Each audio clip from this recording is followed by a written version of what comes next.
नमस्कार जी, welcome to गणित classes. मेरा नाम है वैभव शर्मा। तो आज हम डिस्कस करेंगे regarding the class 9 new text book. ठीक है, तो जो आज जैसा कि आप सभी को पता है कि क्लास 9 में जो है न्यू टेक्स्ट बुक आपकी आ चुकी हैं। ठीक है, तो जो आपकी 9th क्लास की नई टेक्स्ट बुक है उसका जो नया नाम that is the Ganita Manjari. ठीक है, मंजारी का मतलब होता है बुके ऑफ द फ्लावर्स। ठीक है, तो ये जो बुक है आपकी जो ओल्ड बुक थी उससे अलग है। ठीक है, जो आपकी ओल्ड बुक थी वो सिर्फ और सिर्फ एक बुक थी, लेकिन क्लास 9 में अब क्या अपडेट हो चुका है कि अब यहाँ पर जो आपको जो बुक्स हैं 2 पार्ट्स में अवेल हो जाएंगी। ठीक है, तो जो फर्स्ट टेक्स्ट बुक है आपका या फिर पार्ट 1 है उसमें you will get your 8 chapter. ठीक है, फर्स्ट चैप्टर है यूज़ ऑफ कोऑर्डिनेट, सेकंड आपका इंट्रोडक्शन ऑफ लीनियर पॉलिनोमियल, उसके बाद वर्ल्ड ऑफ नंबर्स, उसके बाद अलजेब्रिक आइडेंटिटीज, उसके बाद I am up and down, round and round, उसके बाद measuring space, perimeter and area. Next आपके पास मैथमेटिक्स ऑफ मे बी या फिर introduction of probability, and last is your predicting what comes next, exploring sequence and progression. ठीक है तो first जो आपका चैप्टर है that is the use of coordinate. ठीक है, मतलब आप इसमें पढ़ोगे regarding the coordinate geometry. Last जो आपकी बुक थी उसमें भी आपका ये चैप्टर था कोऑर्डिनेट ज्योमेट्री, लेकिन अब जो है इसमें थोड़ा एडवांस लेवल की चीज़ें डाल दी गई हैं। और मोर ओवर सिर्फ और सिर्फ एडवांस लेवल की चीज़ें नहीं, आपको जो है इसमें वो चीज़ें पढ़ने को मिलेंगी जो आप डेली लाइफ में चीज़ों को एक्सप्लोर करते हो। ठीक है, तो जो आपकी न्यू टेक्स्ट बुक आ रही हैं these books are very good. ठीक है, और इनका जो मेन पर्पज़ है कि आप जो भी पढ़ें, आप मैथ में जो भी चीज़ें पढ़ें उनको को रिलेट कर पाएँ अपनी डेली लाइफ से। ठीक है, कोऑर्डिनेट ज्योमेट्री में आपको पता है जनरली जो ओल्ड बुक थी उसमें आप एक्स और वाई एक्सिस के बारे में पढ़ते हैं, that x axis called as abscissa and y axis called as ordinate. और जस्ट आपको जैसे ये मेरे पास है this will be my y axis, this will be my x axis, यहाँ पर y negative and this will be x negative. ठीक है, और यहाँ पर हम पॉइंट्स प्लॉट करते थे। ठीक है, उसके बारे में पढ़ते थे कि आप कोऑर्डिनेट ज्योमेट्री में किस प्रकार से पॉइंट प्लॉट कर सकते हो। अब आप पढ़ोगे कि आप कोऑर्डिनेट ज्योमेट्री का यूज़ किस तरीके से अपनी डेली लाइफ में कर सकते हो। फॉर एग्जांपल अगर आपको कोई किसी चीज़ को रेफरेंस करना है, ठीक है, रेफर करना है कि ये चीज़ वहाँ पर है, तो first of all you need what, point of reference. ठीक है, कि कोई चीज़ किसी चीज़ से कितना दूर है तो आपको क्या चाहिए होगा, एक पॉइंट ऑफ रेफरेंस चाहिए होगा। ठीक है, तो you will study all these things in your coordinate geometry. Next जो आपका है that is the introduction of linear polynomials. Up to 8th class आपने पॉलिनोमियल पढ़े हैं और उसमें आप जो पॉलिनोमियल है उनको डिफ्रेंशिएट करते थे किस बेस पे, on the base of terms. ठीक है, अगर एक टर्म होगी तो वो आपके मोनोमियल होंगे, 2 टर्म होंगी तो बाइनोमियल, 3 टर्म्स होंगी तो ट्राइनोमियल, और इस तरीके से। ठीक है, और जो आपकी ओल्ड एनसीईआरटी थी 9th क्लास की उसमें आप 3 टाइप्स ऑफ पॉलिनोमियल पढ़ते थे, वो आप पढ़ते थे with respect two degree. First आता था आपका क्या, लीनियर। ठीक है, लीनियर का मतलब होता है ऐसा पॉलिनोमियल जिसकी जो डिग्री होती है वो हमेशा क्या होती है, 1, जिसका एग्जांपल हो गया जैसे x+1। अब डिग्री 1 होने का मतलब डिग्री किसके रिस्पेक्ट में देखी जाती है, डिग्री हमेशा आपकी देखी जाएगी वेरिएबल के रिस्पेक्ट में। ठीक है, x की पावर क्या है यहाँ पर 1। सेकंड जो आपने पॉलिनोमियल पढ़ते थे that is regarding the quadratic. ठीक है, क्वाड्रेटिक जो आपका पॉलिनोमियल होता है उसकी जो डिग्री होती है वो क्या होती है आपके पास 2। ठीक है, इसका एग्जांपल हो गया x² + 2x + 3। ठीक है, इसमें जो वेरिएबल की हाईएस्ट पावर है वो क्या है आपके पास 2, तो that's why it is the quadratic. Third जो आपका पॉलिनोमियल है that is the cubic. Cubic polynomial होने का मतलब क्या होगा कि डिग्री क्या हो जाएगी आपके पास, degree will be 3। Degree will be 3 होने का मतलब कि जो वेरिएबल की हाईएस्ट पावर हो जाएगी that will be what, that will be 3। ठीक है, तो इसमें आप पॉलिनोमियल्स के बारे में पढ़ोगे और 10th क्लास में भी आपको पॉलिनोमियल्स का एक चैप्टर है। नेक्स्ट जो आपका चैप्टर है that is the world of numbers. इसमें आप नंबर्स के बारे में पढ़ोगे या फिर नंबर सिस्टम के बारे में पढ़ोगे। और अगर आप अपने ओल्ड टेक्स्ट बुक देखते हो तो उसमें जो आपका फर्स्ट चैप्टर था वो नंबर सिस्टम के बारे में ही था। ठीक है, नंबर सिस्टम में आप पढ़ते हो डिफरेंट काइंड्स ऑफ नंबर। अभी तक जो आपकी छोटी क्लासेज रह चुकी हैं उसमें आपने नेचुरल नंबर जो कि कहाँ से स्टार्ट होते हैं जी, 1 से 1 2 अप टू कहाँ तक, इन्फिनिटी तक, या फिर आप इसको क्या मान सकते हो n तक। ठीक है, नेचुरल नंबर में क्या ऐड कर देंगे, जब 0 ऐड कर देंगे तब वो क्या बन जाएगा जी, होल नंबर। तो ये हो जाएगा क्या 0 1 2 up to so on up to कहाँ तक, n तक। ठीक है, उसी तरीके से you study regarding the integers, then you study regarding the prime numbers, prime numbers के बाद कंपोजिट नंबर। कंपोजिट नंबर ऐसे होते हैं जिनके कितने फैक्टर होते हैं, एटलीस्ट 3 फैक्टर, और प्राइम नंबर ऐसे नंबर होते हैं जिनके कितने फैक्टर होते हैं, एटलीस्ट 2 फैक्टर। ठीक है, इस साल जो आप पढ़ने वाले थे that is rational and irrational number, ठीक है। तो रैशनल और इरेशनल नंबर के बारे में आप पढ़ोगे, ठीक है। रैशनल नंबर वो नंबर होते हैं जिनको पी अपॉन क्यू के फॉर्म में लिखा जा सकता है, और इरेशनल ऐसे number they are non terminating and non recurring, ठीक है। और मोर ओवर ऐसे नंबर जो स्क्वायर रूट के अंदर क्या होंगे, नॉन परफेक्ट स्क्वायर होंगे, वो भी आपके क्या ही ट्रीट होते हैं आपके लिए, ठीक है। They will also be treated as what, they will also be treated as a irrational number, ठीक है। उसके बाद है आपका नेक्स्ट चैप्टर है एक्सप्लोरिंग द अलजेब्रिक आइडेंटिटीज, ठीक है।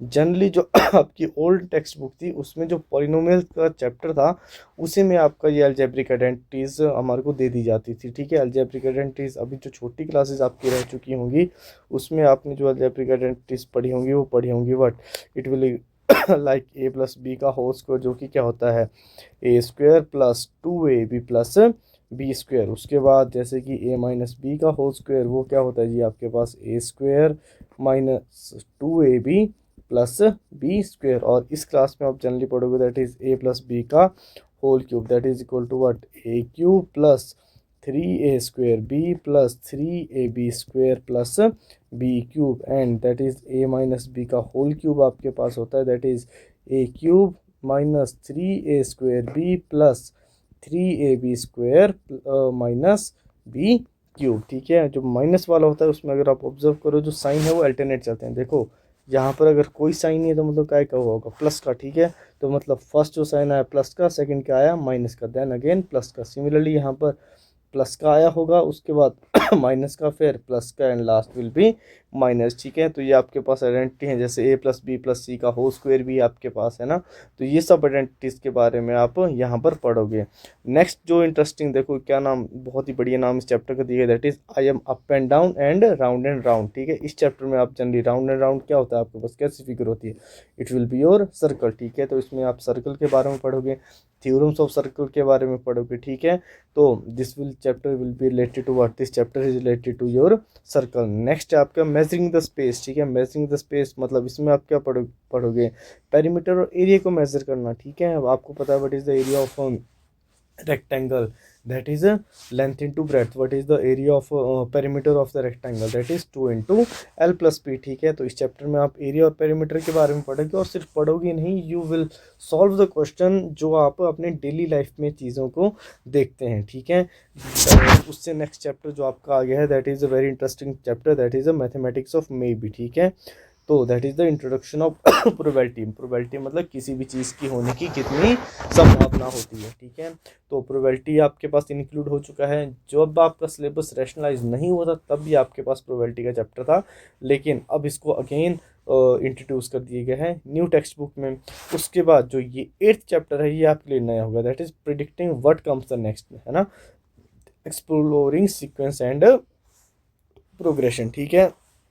सीक्वेंस एंड प्रोग्रेशन का मतलब आपके पास हो जाएगा, देखो सीक्वेंस एंड प्रोग्रेशन का आपके पास मतलब है you study regarding the arithmetic progression, ठीक है। अर्थमेटिक प्रोग्रेशन आपकी गिवन होती है, it is given as a n is equal to what a plus n minus one into d, ठीक है। यहाँ पर ए जो ट्रीट होती है this is your first term, ठीक है। इसको हमेशा रीड किया जाता है क्या, फर्स्ट टर्म, फिर ए इज नंबर ऑफ टर्म्स, ठीक है। और जो डी होगा that is the common difference, ठीक है, it is the common difference, ठीक है। तो जो आपकी सीक्वेंस क्या बनाती हो और एक पैटर्न बनाती हो तो उसमें हम क्या यूज़ कर सकते हैं, अर्थमेटिक प्रोग्रेशन यूज़ कर सकते हैं, लेकिन कंडीशन उसके लिए क्या होगी कि हर एक सीक्वेंस आपकी अर्थमेटिक प्रोग्रेशन नहीं होती है, सिर्फ और सिर्फ वही आपकी सीक्वेंस अर्थमेटिक प्रोग्रेशन होती है जो इनमें क्या होता है एक कॉमन डिफरेंस, ठीक है। फॉर एग्जांपल हम ले सकते हैं, देखो आपको अब इसका इस बुक्स का जो आपकी नई बुक्स आई हैं उस सिलेबस का मतलब यही है कि आपको जो आप डेली लाइफ में चीज़ें करते हैं या डेली लाइफ में चीज़ें देखते हैं उनके साथ कोरिलेट कर देना। आपको पता है आपका रोल नंबर कहाँ से स्टार्ट होता है जी, 1 से, उसके बाद क्या आएगा 2, फिर 3, फिर 4, फिर 5, फिर 7, फिर 8, फिर 9 एंड 10, ठीक है। हमने ये क्लास ली जिसमें 10 स्टूडेंट, ठीक है, और हमने क्या मान लिया ये क्या है इनके रोल नंबर है। अब आप ऑब्जर्व करो इनका कॉमन डिफरेंस क्या होगा, कॉमन डिफरेंस और कॉमन डिफरेंस सब नंबर का सेम होना चाहिए, ठीक है। तो this will be my first term, it will given as A1, उसके बाद A2, उसके बाद A3, ठीक है। तो A2 -a1 क्या होगा आपका, it will be 2 - 1 that is equal to 1। अब अगला इसको मान लो क्या, a4, ठीक है। तो a3 - a2 क्या हो रहा है, 3 - 2 कितना आंसर आ गया 1। उसके बाद अगर मैं करूँ a4 - a3 कितना आंसर आ जाएगा, 4 - 3 विल बी वट 1, ठीक है। तो अगर आप ऑब्जर्व करो जी, कॉमन जो कॉमन डिफरेंस है वो क्या ही आ रहा है आपके पास, 1 ही आ रहा है, ठीक है। तो ये क्या बना रहा है आपका, this is making your arithmetic progression, ठीक है। ये आपका जो जनरली जो चैप्टर था it is in class 10th, ठीक है। लेकिन ये बहुत अच्छी चीज़ है कि आप ये चीज़ें 9th क्लास में पढ़ लोगे, ठीक है। तो आपका जब बोर्ड का होगा क्लास 10th का एग्ज़ाम, तो आप काफ़ी प्रिपेयर्ड होके आएंगे क्लास 9th से ही, ठीक है। तो ये आपके पास था, this is regarding the first book, ठीक है, first part of the book, that is the Ganita Manjari, ठीक है। तो ये हमारे 8 चैप्टर हैं, ठीक है। थोड़ा सा इसमें और दिया गया है, देखो हमने किसकी बात करी थी, नंबर सिस्टम की बात करी थी। ये हमारा चैप्टर था, third chapter, that is the world of numbers, ठीक है।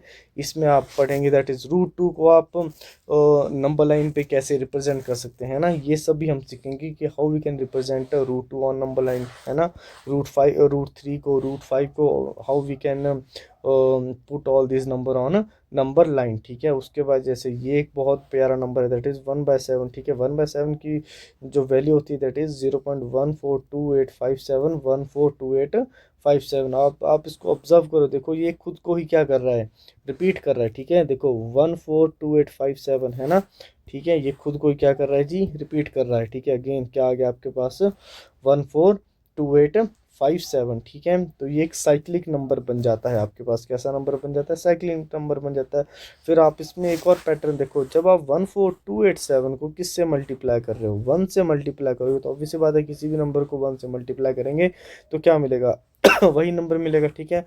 और मैं एक बार इनके डिजिट को लिख लेता हूँ, जैसे 1 आ गया, 1 के बाद 2 आता है, फिर क्या आ गया जी, और क्या है, 4 है, फिर 5 है, फिर उससे बड़ा 7 है, फिर 8 है ना। देखो 1, फिर 2, फिर 4, फिर 5, देन 7, देन 8, ठीक है।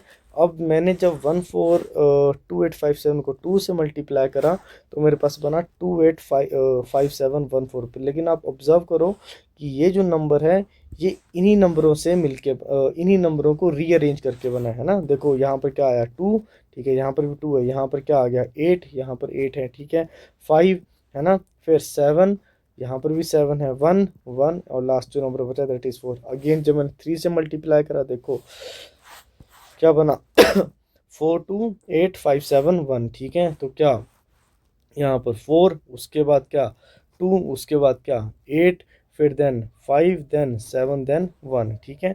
तो ये जो आपके पास नंबर बन रहा है वो नंबर जो है सिर्फ और सिर्फ ये जो हमारे पास डिजिट है इन्हीं को रीअरेंज करके क्या हो रहा है, बन रहा है, ठीक है। तो इसी तरीके का आप न्यू इंटरेस्टिंग चीज़ें जो आपकी न्यू बुक्स हैं एनसीईआरटीज़ की उनमें पढ़ोगे, और होपफुली आपकी जो बुक्स हैं डिजिटल प्लेटफॉर्म पे भी और आपकी जो मार्केट है उसमें भी बहुत जल्दी आ जाएं, ठीक है। So thank you everyone.